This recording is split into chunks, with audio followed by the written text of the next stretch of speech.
Well, it's over for another year, and I don't know how many New Year's Eves that Guy Lombardo has ushered out and New Year's ushered in. I don't know how many. Can I ask Guy Lombardo that question? Nobody else can answer it. Harry, it looks as though we started way back in the Depression days, and that was in the 30s.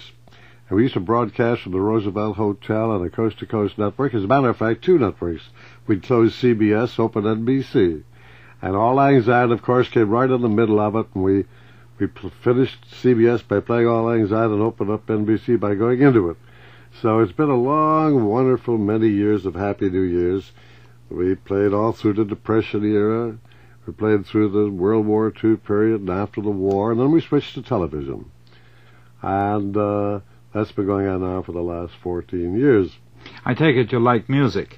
A little bit. The very distinctive arrangements that all your music carries, is your own, your very, very own. And how does a band leader, a big band leader, arrive at that kind of unique sound? I'd say, Harry, that to start with, it's an idea you have that you fight for and you fulfill that finally, and it's accepted, and then it's up to you to keep that trademark and don't lose it. So maybe you're at the right place at the right time, and you happen to have the style of music people wanted. They put the stamp of approval upon it, and you have carried on ever since.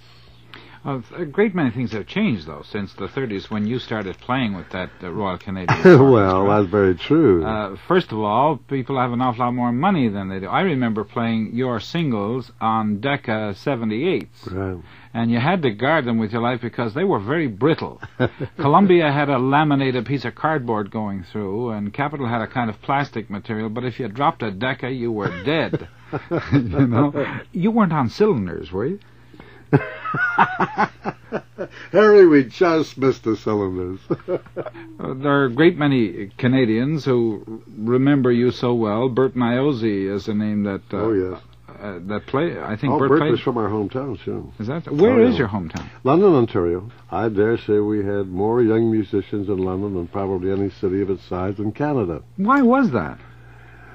All you Italian fellows were down there. That's right. I think one of the, although it didn't exactly involve us, but the Italian people of London, Ontario, I remember when I was just a real young fellow, they brought a professor over from Italy, Professor Venuta, and they set him up in business teaching all these Italian children. And it was quite a unique idea.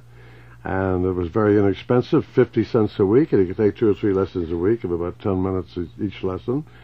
And this wonderful old professor got all the kids and taught them to play musical instruments. And as a matter of fact, after about a year or 2 of that, they had the Marconi Band, they call it. And you know that they actually competed with some of the great military bands that Canada always had and did very well with them. And they were all youngsters like the Niozzi boys, I'm sure, started with him. Guy Lombardo, Happy New Year. Well, thank you, Harry, and a Happy New Year to you and all your listeners.